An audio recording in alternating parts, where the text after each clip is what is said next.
This topic is titled Prayer in Pastoral Counseling.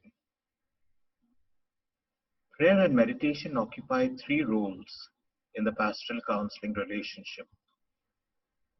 They are important resources for the counselor's own spiritual preparation for facilitating spiritual growth in counseling. They can be used by the counselor on behalf of the counselee. They are skills that the counselee can be taught for use in self-healing. Yet, pastoral counselors frequently overlook the power of prayer with clients. Many people regularly engage in prayer, yet counselors avoid prayer for myriad reasons. For some, there is an element of fear. They think, I don't want to offend or impose my beliefs. Sometimes there is an element of safety in the clinical distance where the counselor thinks, I'm a counselor, not a pastor or a priest. And sometimes there is an element of relief of not going there, where they think, I don't have to address this uncomfortable area. It's the job of the pastor or the priest. Pastoral counselors need to acknowledge these or other feelings regarding prayer to become comfortable discussing prayer with clients, praying for and with clients, and when relevant, guiding clients in their prayer lives. Theological understandings and practices of prayer differ among the world's spiritual traditions. However, generally prayer is understood as a dynamic form of communion of the religious person with the deity or transcendent other. Prayer is considered by many to be primary speech and primordial human language. It is universal and not dictated by the confines of one's language or cultural construction. Through prayer, we communicate with the interior of our being, as well as with God or the transcendent other. And prayer can be both individual and corporate, personal and communitarian. It is manifest both within and beyond numerous set forms. And prayer may be an attempt to petition God to intercede, to confess our wrongdoings, to dialogue in intimacy with God, and more. Across individuals and traditions, prayer may be verbal or silent, with our lips or our feet, thus passive or active, expressive or meditative, and yet always with the goal of deeper relationship with self, other, and God. Everybody prays. People pray whether or not they call it prayer. We pray every time we ask for help, understanding, or strength in and out of religion.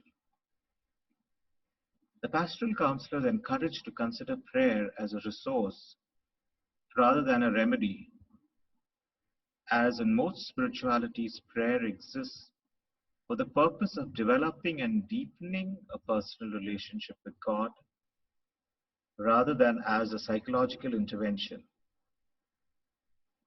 The use of prayer in pastoral counseling practice is unethical when it is not a part of the client's agenda. It does not match the client's religious tradition or beliefs. It imposes the counselor's own faith perspective and or agenda, and the counselor uses prayer as a defense to avoid or to influence the power dynamic between client and counselor. Therefore, ethical prayer entails consistency with the client's faith and use of language relevant to the client.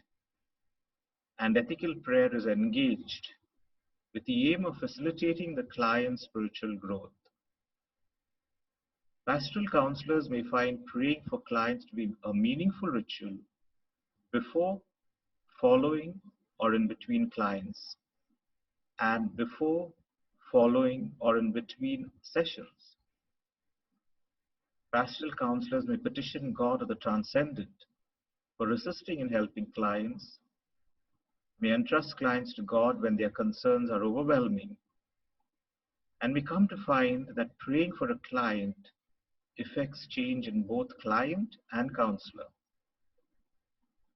Pastoral counselors might even consider using times of silence during the session as opportunities to engage in prayer for the client's behalf.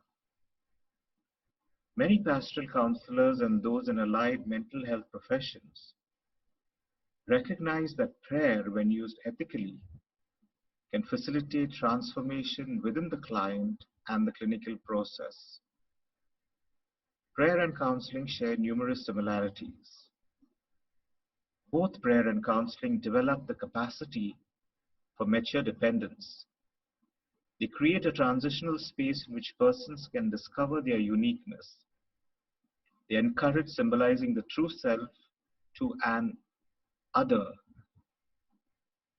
Some pastoral counselors consider counseling itself to be a prayer that emerges from the three-way encounter among the counselor, the client, and the transcendent. Explicit or overt forms of prayer can enable both counselor and client to give voice to thoughts, feelings, concerns, or desires that may otherwise be difficult to communicate. Overt prayers between client and counselor can serve as a helping opening or closing to the session and function as a meaningful ritual within the relationship. The counselor may choose to offer prayers that aim to empower and uplift the client, that invite the client into a new way of relating to the transcendent, and that give voice to lament, but simultaneously engender hope during times of despair. Inviting people during caring and counseling relationships to pray, if that is meaningful to them, may be helpful in a different way than for the counselor to pray for them. Doing so not only empowers the client in his or her relationship with the transcendent, but also invites the client to disclose profound matters of the heart in a trusting and sacred moment. There is debate among counselors and therapists regarding whether one needs to maintain his or her own practice of prayer or spiritual discipline before offering guidance to a client. The maintenance of one's own practice can be especially problematic for pastoral counselors, given the diversity of clients' traditions, especially if one is likely to be unfamiliar with the prayers and spiritual practices of clients' traditions. Therefore, when guiding clients in prayer, it is advised that the counselor be familiar with the prayer or spiritual practice so that the guidance is grounded in at least a minimal level of personal experience. For example, a Buddhist pastoral counselor should not be guiding a Catholic client to pray the rosary unless the counselor is familiar with this prayer and understands its significance within the Catholic tradition, and the client is connected to additional resources within his religious community to help facilitate his or her prayer practice. Likewise, a Christian pastoral counselor should not be guiding a Jewish client to pray a nighttime prayer sung in Hebrew without an understanding of its use and significance within the Jewish tradition, and without connecting the client to her rabbi or another authority to help in cultivating the practice. Pastoral counselors are advised to only teach prayer practices that resonate with the client's spiritual and theological beliefs, and to follow the client's lead. In addition to consulting relevant and reputable sources when the client shares a practice with which the counselor was previously unfamiliar. Prayer practices and techniques that transcend spiritual traditions and can be readily incorporated within the counseling session can be used. Also, One should never feel that one has to use religious words or resources. God is continually active in all relationships, whether or not formal religious words or practices are used.